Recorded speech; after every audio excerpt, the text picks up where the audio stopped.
지난주 월요일, 지난주 목요일 원내대표 사퇴 의사를 표명하고 새 원내대표가 선출될 때까지 가급적 말을 아끼고자 했습니다. 우리 의원님들에 대한 예의이기도 하지만 새 정부가 정말 나라와 국민을 위해서 잘해주길 바라는 마음에 헌임인 기간 중 말을 아끼고 싶었던 마음도 있었습니다. 그런데 오늘 형사 피고인인 이재명 대통령의 공직선거법 위반 사건의 재판 무기한 연기 소식을 듣고 여러 의원님들의 요청에 따라 대여 비판에 조금도 공백이 있어서는 안 되겠다는 심정으로 모두 반원을 공개합니다.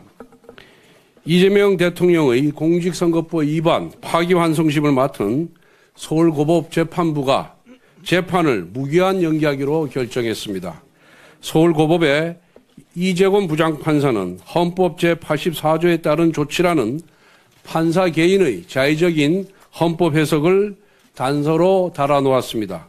어떠한 판사가 헌법을 자의적으로 해석할 권한이 있습니까? 어떻게 헌법 제84조를 재판을 대통령 임기 중에 중단해야 한다는 뜻으로 해석할 수가 있습니까?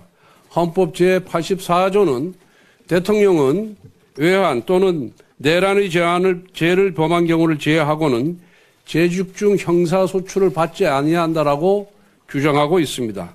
즉 소출을 하지 않는다는 뜻입니다. 여러분, 소추가 무엇입니까? 국립국어원 표준국어 대사전에 소추는 형사사건에 대하여 공소를 제기하는 일이라고 적혀 있습니다. 헌법 제84조는 새로운 재판을 위한 대통령의 기소가 불가능하다는 뜻이지 이미 진행 중인 재판을 중단해야 한다는 의미가 아니라는 것은 초등학생도 다 알 수가 있습니다. 대통령의 임기는 5년으로 유한하지만 사법부의 역사는 영원 무궁합니다. 대통령의 임기 초반 권력이 무섭다는 이유로 판사가 스스로 사법부의 독립성을 포기한 셈입니다. 권력의 바람 앞에 미리 알아서 누워버린 서울고법 판사의 판단은 두고두고 사법부의 흑역사로 남을 것입니다.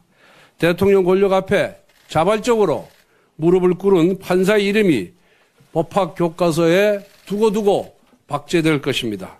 이재명 대통령의 대장동, 백현동, 미래 신도시, 성남 FC 사건 재판의 공판기일이 6월 24일로 지정되어 있습니다.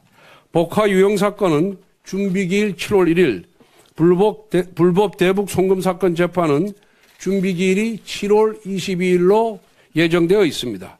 이 사건 담당 판사들은 절대로 공직선거법 파기환송심 재판부와 같은 어리석은 결정을 내리지 않기를 바랍니다.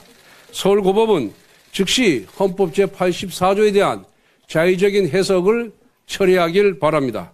아울러 검찰은 항고를 통해서 헌법 제84조에 대한 해석을 대법원에 요청할 것을 촉구합니다. 국민의힘은 이재명 정부의 임기가 끝나는 그 순간까지 서울고법의 부당한 헌법 제84조 해석을 바로잡기 위해 모든 수단을 동원하여 싸우겠습니다.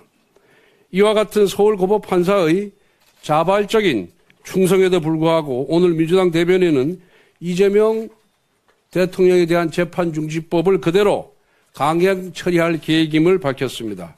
재판이 5개씩 되다 보니 공직선거법 재판 한 건이 연기된 것만으로는 못내 불안한 모양입니다. 레임 등의 가능성에 대비해 미리 입법 독재의 올가미로 법원의 손발을 묶어두겠다는 것입니다.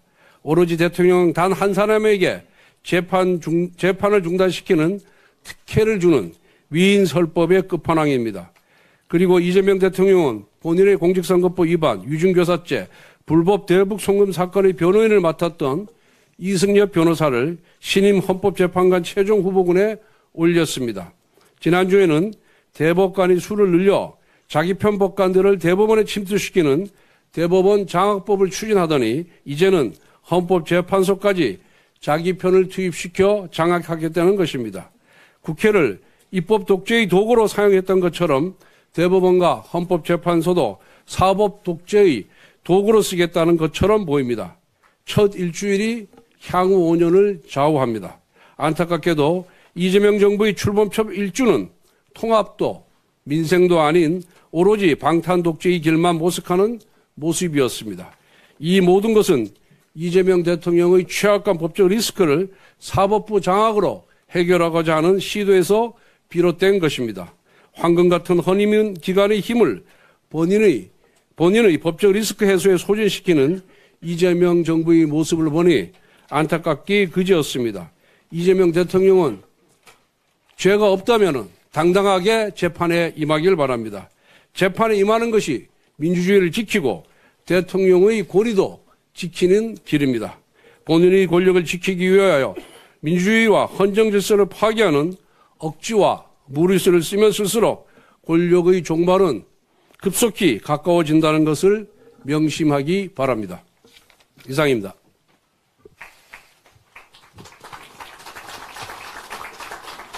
네, 다음은 김용태